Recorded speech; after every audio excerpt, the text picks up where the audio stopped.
না মন্ত্রী মশাই, সকাল সকাল আপনার দর্শন পাওয়া ভারী পুণ্যের কাজ। এ কি গেরো, এই সাত সকালে ভগবান এসে জুটলো কোথা থেকে? কি হলো মন্ত্রী মশাই, আপনাকে কি কোনোভাবে বিব্রত করলাম নাকি? ওসব ভাষার কারুকার্য ছেড়ে কি কাজে আসা হয়েছে সেটা ঝেড়ে কাশো দেখি বাবা। ওই ছেড়ে ঝুড়েই তো কোনো রকমে চলছিল মন্ত্রী মশাই, কিন্তু আর যা পারা যাচ্ছে না। এবার যেভাবে হোক একটা কিছু ব্যবস্থা আমার করে দিতেই হবে। তা কিরকম কি ব্যবস্থার কথা বলছো তুমি? কেন, হয় কৃষ্ণনগরের রাজসভায়, না হলে অন্য কোথাও। না পারলে আপনি পারবেন মন্ত্রী মশাই, না হলে যে আমি একেবারে অনাথ হয়ে যাব। সে না হয় কিছু একটা করে দিলাম, কিন্তু তারপরে আপনার ব্যাপারটা আমি মাসে মাসে ঠিক পুষিয়ে দেবো। বেশ, তবে দেখি আমিও একটা কিছু ব্যবস্থা করে দেবো। তুমি বরং কাল একবার দেখা করো আমার সঙ্গে। তাই করবো তবে মন্ত্রী মশাই। না, গোপালকে নিয়ে তো আর পারা গেল না। সবাই হাজির, অথচ গোপালেরই কোনো পাত্তা নেই। আসলে গোপাল বুঝে গেছে যে ওকে ছাড়া চলবে না মহারাজ, তাই ইচ্ছে করে দেরি করে। একদিন কড়া শাস্তি দিলেই ঠান্ডা হয়ে যাবে মহারাজ। এমন বিশৃঙ্খলা যে আর বরদাস্ত করা যায় না। আজ আসুক গোপাল একবার, বড্ড বার বেড়েছে দেখছি আজকাল।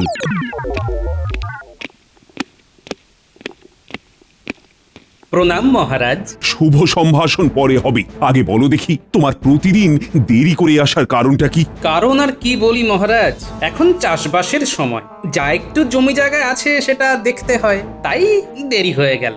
বলো কি গোপাল, তোমাকে নাকি এখন চাষবাস করে খেতে হয়? কি আর করি, যা বেতন পাই তাতে তো আর ভালো করে চলে না। এই যে বলো ভিটেটুকু ছাড়া আর কিছুই নেই তোমার, তাই চাষের জমি কার কাছ থেকে বাগালে শুনি? সবই কপাল মন্ত্রীমশাই। গিন্নি ভাগ্যে পাওয়া শ্বশুর বাড়ির জমি বিক্রি করে কয়েক বিঘে যা করেছি কৃষ্ণনগরে, তাতেই চাষবাস করছি। বেশ বেশ, এ না হয় ভালো করেছো, কিন্তু এখন আর এই সব প্রসঙ্গ তুলে কি লাভ? আমিও তো সেই কথাই বলছি মহারাজ। গোপালের যদি লাভ না হয়, মানে এই বেতনে না পোষায়, তাহলে রাজসভায় আসা ছেড়ে দিক। হ্যাঁ হ্যাঁ, মন দিয়ে তবে না হয় ওই চাষবাসই করুক। আর তাছাড়া গোপালের তো বয়সও হচ্ছে, তাই আজ না হোক কাল ওর বদলে কারোর না কারোর কথা তো ভাবতেই হবে মহারাজ। না না মন্ত্রী, যেমনই হোক আর তেমনই হোক, গোপালকে ছাড়া যাবে না। মহারাজ যতই ধরে থাকুন, আমি কিন্তু বেশ বুঝতে পারছি মন্ত্রীমশাইয়ের ভেতরে ভেতরে নিশ্চয়ই কোনো উদ্দেশ্য আছে। তবে সেটা যে ঠিক কি সেটাই দেখতে হবে। তলায় তলায় মন্ত্রীমশাই অন্য কারোর সাথে যোগাযোগ করছে না তো আবার? দেখা দেখির আর কিছুই নেই, তোমাকে দিয়ে যে আর চলবে না সেটা আমি ভালো মতোই বুঝতে পেরেছি। আমি কি করলাম জাহাপানা? তুমি কিছু করলে তো বেঁচে যেতাম, কিছুই তো করতে পারো না।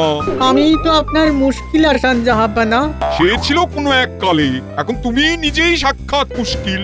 কোনো একটা বুদ্ধি দিয়ে যে আমায় সাহায্য করবে তার বেলায় নেই। কিন্তু আমি ছাড়া আপনার গতিও নেই। কিছু বললে তুমি উজির? না না না, আমি তো নিজের মনেই বিড়বিড় করছিলাম। আর কিছু বলতেও হবে না, যাকে দিয়ে কাজ হবে আমি তার সঙ্গে যোগাযোগ করছি। তোমার উপরে ভরসা করে ফর্সা হতে আমি আর রাজি নই।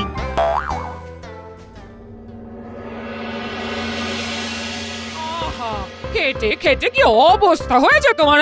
এই বসো, একটু বসো, বাতাস করে দি, বাতাস করে দি। যাক, তোমার চোখেও পড়েছে তাহলে। আমার শরীরে কি দয়া মায়া নেই নাকি? তোমার যে এখন খুব পরিশ্রম হচ্ছে সে কি আমি বুঝতে পারছি না? না, এবার যেন মনে হচ্ছে আজ সূর্য পূর্ব দিকে ডুবছে। একটু উঁকি মেরে দেখো তো গিন্নি।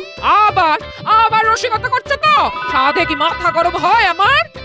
গরম আর হওয়ার কি আছে গিন্নি, সে তো গরমই থাকে, তবে আজকাল যেন মনে হচ্ছে খানিক নরম হয়েছে। এ আমাকে তুমি চাই বলো, আমি তো আর অমানুষ নয়। চাষবাস সামলে আবার রাজসভার কাজ, সেখান থেকে ফিরে এসে মাঠে গিয়ে জমিতে জল ধরানো, একা হাতে সব সামলাচ্ছ? তুমি কিচ্ছু ভেবো না দিদা, আমরা দাদুকে চাষের কাজে সাহায্য করব।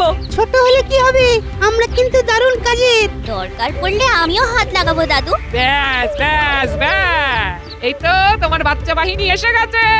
এবার আর কিসের চিন্তা তোমার? না না, এদের জন্য অন্য কাজ ভাবা আছে আমার। শোন, মন্ত্রী মশাইয়ের উপর নজর রাখতে হবে তোদের। সে আর এমন কি কাজ? মন্ত্রীমশাইকে আমরা একেবারে চোখে চোখে রাখবো। কার কার সঙ্গে মন্ত্রীমশাই দেখা করছেন, কি কথা বলছেন, সব তোমাকে এসে বলবো দাদু। ব্যাস ব্যাস, তাহলেই হবে।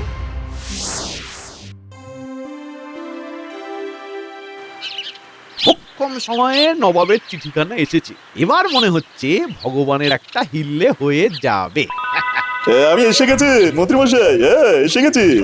কি সুসংবাদ শোনাবেন আমায়? সু নাকি কু সেটা তো তুমি বুঝবে, তবে কৃষ্ণনগরের রাজসভায় তোমার স্থান করে দিতে সময় লাগবে। বুঝতে পেরেছি, ওখানে নিশ্চয়ই গোপাল জাঁকিয়ে বসেছে, তাই তো? গোপালের বিরুদ্ধে মহারাজের কানভাঙানি চালিয়েও কাজের কাজ কিছু হয়নি। তবে কি মন্ত্রীমশাই? তবে একটা দরজা বন্ধ হয়ে গেলেও আর একটা খুলে যেতে পারে। যেতে পারে কি বলছেন? যেতেই হবে। তবে তোমাকে যে মুর্শিদাবাদে যেতে হবে। নবাব আজই চিঠি পাঠিয়েছেন, নবাব গোপালের মতো একজন কাউকে খুঁজছেন। তাই সেখানে গিয়ে নবাবকে খুশি করতে পারলে মোটা বেতনের চাকরি জুটে যাবে। তবে আর কি, ভগবান এই সুযোগটাই কাজে লাগাবে।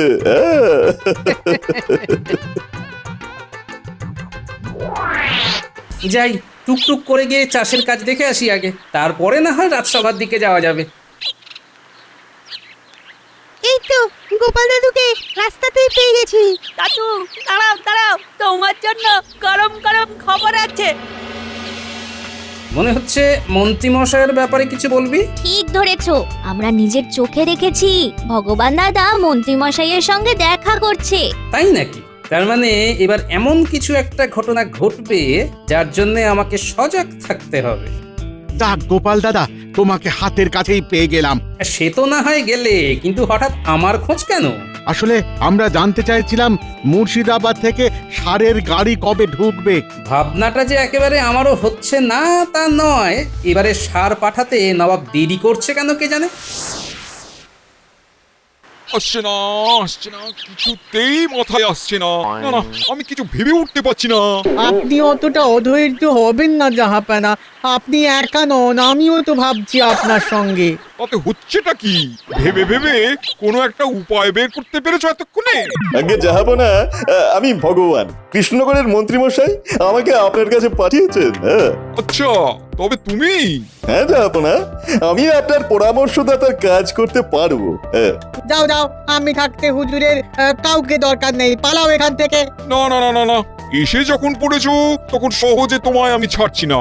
আসলে হয়েছে কি, আমি এখন একটা জটিল সমস্যায় ডুবে আছি। যেখানে সমস্যা সেখানেই তো আমাকে দরকার জাহাপনা। আসলে হয়েছে কি, পুরনো আলু বীজ গুদাম ভর্তি হয়ে পড়ে আছে।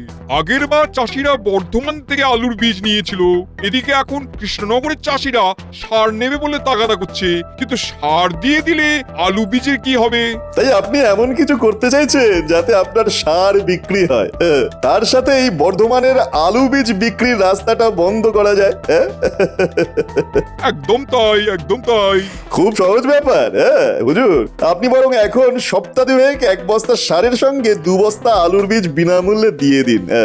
আহা, কি একেবারে বুদ্ধি! নবাবকে তুমি পথে বসাবে। সে না হয় দিলাম, তারপর কি হবে? দেখবেন আপনি যেমন চাইছেন তেমনই হবে। তবে তার আগে এই বিনামূল্যে আলু বীজ দেওয়ার প্রচারটা যাতে কৃষ্ণনগরে ভালো করে হয়, তার একটা ব্যবস্থা মন্ত্রীমশাইকে ধরে করে ফেলতে হবে।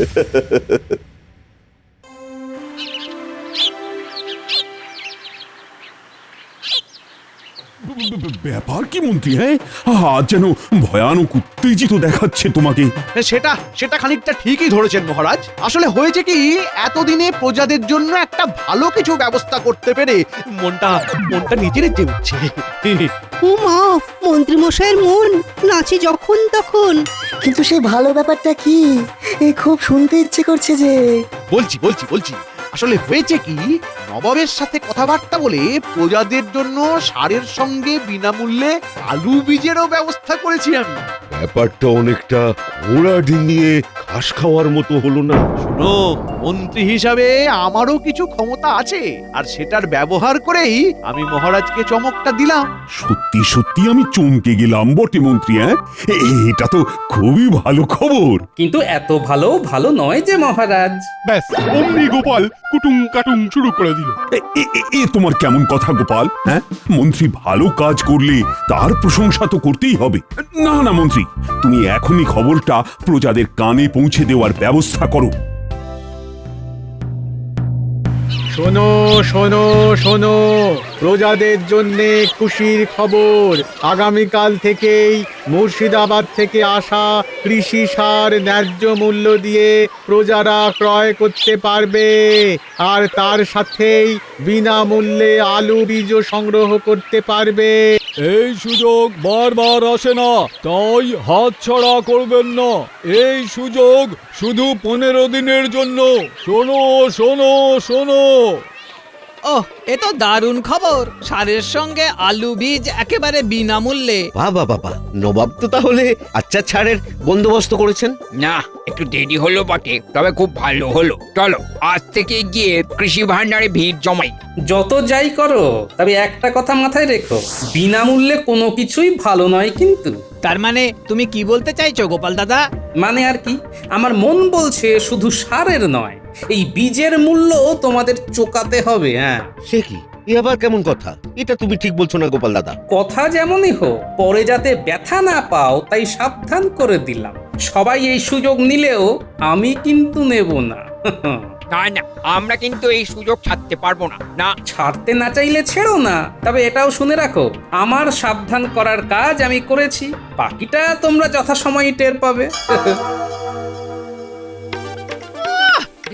ঢের লোক দেখেছি, তবু তোমার মতো দেখিনি। বাবা বিনা পয়সায় আলুর বীজ দিচ্ছে আর তুমি নেবে না? ওই বিনে পয়সায় দিচ্ছে বলেই তো নেব না। এটা তোমার কেমন গোয়ার তুমি? নিলে অসুবিধাটা কোথায়? নিলে সুবিধাও যে খুব একটা হবে না গিন্নি, এত কাঁচা কাজ নবাব অন্তত করবে না। আর তাই তুমি এখানে ঠুকে বসে থাকবে, নড়বে না? তুমি এখনো বসে আছো দাদু? ওদিকে তো বীজ আর সার নিতে সবাই সেই ভোর থেকে দাঁড়িয়ে পড়েছে। মনে হচ্ছে ভালোই কুতকুতি আর ধাক্কা ধাক্কি হবে। আমার মনে হচ্ছে ওই জন্যেই দাদু ওখানে যাচ্ছে না। কি গো, শুনলে তো এবার? সবাই চলে যাচ্ছে, সবাই চলে গেছে। তাহলে কি সবাই বোকা আর তুমি একা চালাক? সেটাই তো ভাবছি, চালাকিটা তাহলে করছে কে? মন্ত্রীমশাইয়ের সঙ্গে ভগবানকে দেখা গেল, তারপর মন্ত্রীমশাই নবাবের সাথে রফা করার কথা বলল। না না না, এর মাঝে নিশ্চয়ই ভগবান কোনো একটা কলকাঠি নাড়ছে। কি হলো দাদু, কোনো গোলমাল হচ্ছে? গোলমাল তো আছেই রে, অবশ্যই আছে। তোরা কিন্তু মন্ত্রীমশাইয়ের উপর নজরদারি চালিয়ে যা, বুঝলি?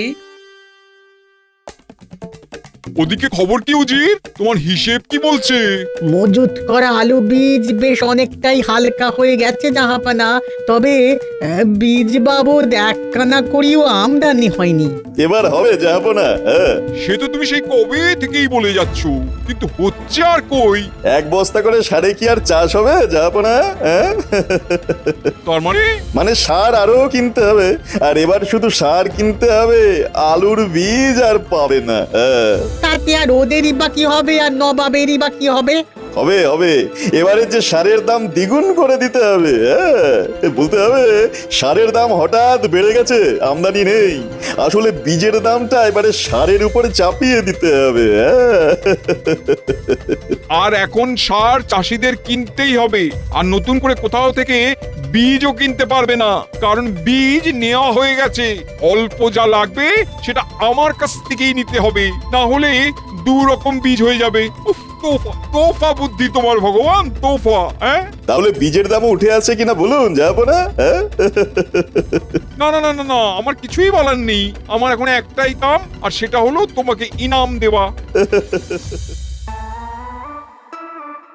সবাই সমান, সবাই সমান, সব কটা সমান। কাজের বেলায় কাজী, আর কাজ ফুরালেই পাজি। তখন থেকে নিজের মনে কি বিড়বিড় করছো বলো তো? তোমার কি পেট গরম হলো নাকি, নাকি মাথা? বুঝবে না, বুঝবে না গিন্নি, তুমি বুঝবে না। আমার যে কি হচ্ছে তুমি বুঝতে পারবে না। না বোঝালে বুঝবো কেমন করে? তুমি কি আমাকে বলেছো কিছু? বললেই যেন তুমি সব বুঝবে। হ্যাঁ, ওই ভগবানটা নবাবের কাছে সেদিয়ে গিয়ে আমার পাওনা গন্ডা ভুলে গেল। এবার মাসে মাসে আমি যে নগদ পাবো ভেবেছিলাম, তার কি হবে? হ্যাঁ, তার কি হবে? আমার কিন্তু কথার দাম আছে মন্ত্রীমশাই। হ্যাঁ, এই যে যেমন পেয়েছি তার থেকেই দিচ্ছি, পরে আবার দেবো।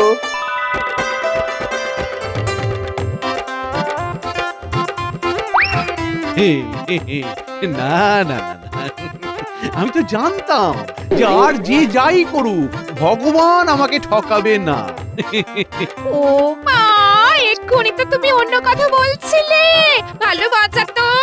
মজা তো এবার কৃষ্ণনগরের চাষিরা পাবে। হ্যাঁ, দ্বিগুণ মূল্য দিয়ে সার কিনতে হবে যখন, তখন বিনামূল্যে আলুর বীজ পাওয়ার কি মজা সেটা হাড়ে হাড়ে টের পাবে।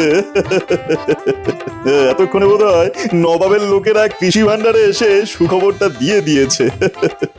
কেউ ঠেকে শেখে, কেউ ঠকে। চাষিরা না হয় ঠকেই শিখুক, তাতে আর আমাদের কি?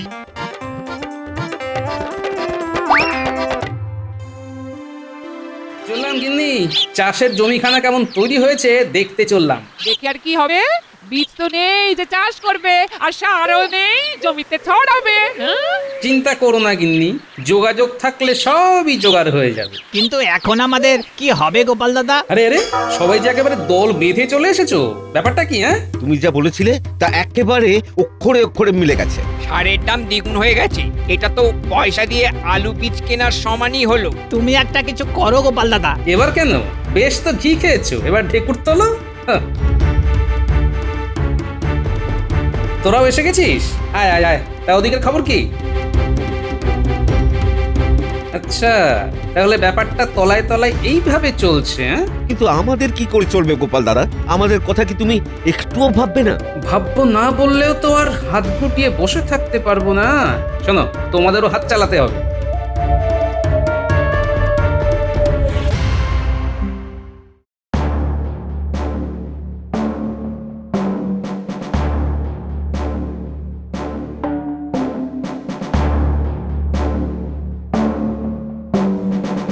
প্রণাম মহারাজ।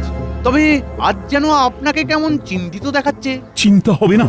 আমার প্রজারা যদি চিন্তায় থাকে তবে আমি নিশ্চিন্তে থাকি কি করি? কেন মহারাজ, কিছু অনিষ্ট হয়েছে? অনিষ্ট হতে আর বাকি কি আছে? খবর পেলাম প্রজাদের নাকি দ্বিগুণ অর্থ দিয়ে সার কিনতে হচ্ছে। এটা কি ঠিক হচ্ছে? খবরটা তাহলে মহারাজের কানে পৌঁছে গেছে। আপনি চিন্তা করছেন কেন মহারাজ? ঠিক যদি নাও হয় তবে মন্ত্রীমশাই ঠিক করে দেবেন। হ্যাঁ, সেটা আবার কিভাবে? কেন মহারাজ? বিনামূল্যে বীজ দেওয়ার ব্যাপারটা যদি মন্ত্রীমশাই নবাবকে বুঝিয়ে ব্যবস্থা করতে পারেন, তাহলে সারের দাম দ্বিগুণ করাও নিশ্চয়ই মন্ত্রীর সঙ্গে কথাবার্তা বলেই নবাব ঠিক করেছেন। উনিই তাহলে মূল্য কমানোর কথা নবাবকে বলতে পারেন। এই মরেছে, কি সবাই মিলে তো আমাকে আচ্ছা বেকায়দায় ফেললো দেখছি। না না মন্ত্রী, তুমি এর দায় এড়াতে পারো না। তবে গোপাল, মন্ত্রীর ব্যবস্থা না হয় পরে করছি আমি, কিন্তু এখন প্রজাদের মুখে হাসি ফিরবে কি করে সেটা তো বলো। মহারাজ, এখন প্রজাদের মুখে হাসি ফেরাতে পারে কেবল গোবর। হ্যাঁ, গোবর? ও মা, গোবরের কি বিশ্রী গন্ধ! আমি এখন থেকে করি তাহলে আমার নাক বন্ধ। বিশ্বাস না হলে আপনি নিজের চোখেই দেখবেন, চলুন মহারাজ।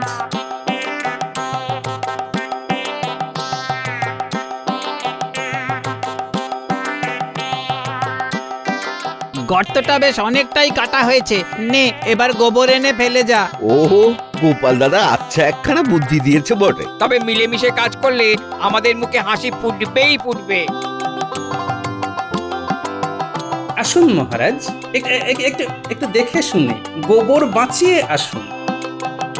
সে না হয় পরে আসছি, কিন্তু এসব হচ্ছেটা কি? প্রজারা নিজেদের সারের ব্যবস্থা নিজেরাই করে নিচ্ছে। গোবর জমিয়ে গোবর সার। চমৎকার চমৎকার! এই প্রজারা তো দেখছি তাহলে স্বাবলম্বী হয়ে গেছে। কিন্তু বলছিলাম কি মহারাজ, এইভাবে গোবরে মাখামাখি করে কাজটা কি ভালো হচ্ছে? এর থেকে তো হ্যাঁ হ্যাঁ, আপনি বরং মন্ত্রীমশাই ওই নবাবকে জানিয়ে দিন যে আমাদের আর নবাবের সারের দরকার নেই। অবশ্য আপনি না বললেও সেই খবর এতক্ষণে নির্ঘাত নবাবের কাছে পৌঁছে গেছে। এই গোবর সারে হয়তো ফসল ফলতে একটু বেশি সময় লাগবে, কিন্তু মাটির উর্বরতা বহুগুণ বেড়ে যাবে। বুঝতেই পারছি এই সব গোপালের উর্বর মস্তিষ্কের ফল। কি করব বলুন পণ্ডিত মশাই, আমার মাথাতেও যে গোবর ভরা আছে। না না গোপাল, তোমার বুদ্ধির তুলনাই হয় না। সে না হয় হলো, কিন্তু যে নবাবকে বুদ্ধি দিল এরপরে তার কি হবে সেটা ভেবেই যে এখন আমি অস্থির হয়ে যাচ্ছি মহারাজ। নবাবকে বুদ্ধি দেওয়ার লোকটি কে বলো তো গোপাল? আমার মন্ত্রী সেই গুণধর নয় তো? না না, ঠিক মন্ত্রী মশাই নন, তবে ওনারই অনুপ্রেরণায় ভগবান নবাবের কাছে গিয়ে এইসব কলকাঠি নেড়েছে। আর কাঠি করলে যে লাঠির বাড়ি খেতে হয় সে কে না জানে মহারাজ। ওই ওই ভালো করে সর্ষের তেল মাখিয়ে একটা লাঠি আনো দেখি। আজ এই ভগবানকে আচ্ছা করে ঘা কতক লাগিয়ে ওর সব তেল আমি বার করছি। কাউকে দরকার নেই, আমি নিজে গিয়ে নিয়ে আসছি জাহাপানা। আমাকে ছেড়ে দিন যাবো না, আমি বুঝতে পারিনি যাবো না, আমাকে ছেড়ে দিন না, যাবো না, ছেড়ে দিন। আমার চরম লোকসান করিয়ে দিয়ে এখন বলছো বুঝতে পারিনি? শুধু তোমার কথা মতো বিনা পয়সায় আলু বীজ দিয়ে ভেবেছিলাম সার বিক্রি করে সেই পয়সা উঠে আসবে, কিন্তু এখন তো খবর পাচ্ছি চাষিরা আর সার নেবে না। তাহলে এবার কি হবে? তাহলে তোরা বীজটা বিনা পয়সাতেই পেয়ে গেল জাহাপানা। তোমাকে আর কোরণ কাটতে হবে না, যাও নিয়ে এসো লাঠিকানা। আগে একে পেটাবো, তারপর গড়াতে ভরবো। ওরে বাবা গো, ওরে বাবা, মরে যাবো গো। এই ধরো ওকে, এই যেন পালাতে না পারে, ধরো।